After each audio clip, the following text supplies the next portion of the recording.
a statement for the record, but I'm not going to read that statement. I want to respond to the gentleman from Connecticut who said we need some honesty in this discussion, and the gentleman from Illinois this morning on the rule. The gentleman from Illinois said on the rule that there is 0 peer-reviewed articles by scientists who disagree with the notion that humans are causing global warming. That will come as a surprise to Professor Murner from University of Stockholm, who has written 520 himself on sea level. He's the world's foremost expert on sea levels. Or Professor Richard Lindzen from MIT, the Alfred P. Sloan Professor of Meteorology at MIT, who has written many peer-reviewed articles. He is a denier.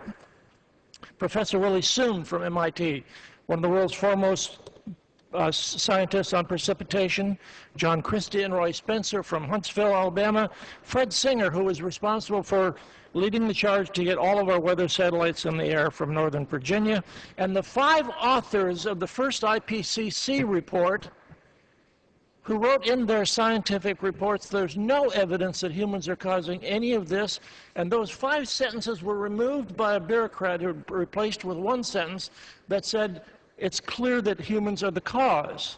In a court action under oath, that bureaucrat was asked why he removed those sentences and replaced them, and he said because of intense pressure from the top of the United States government. There are 32,000 scientists, 9,000 PhDs, and 23,000 masters in science who signed a petition against this silliness that we're discussing, and they want to join as deniers Galileo.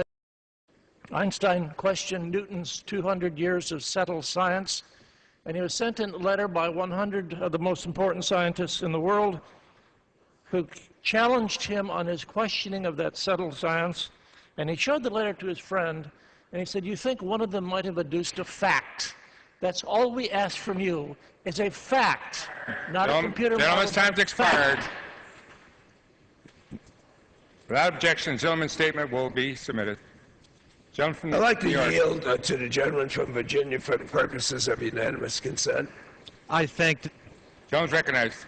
Thank you, Mr. Chairman, and I thank the distinguished chairman. I ask unanimous consent that my full statement on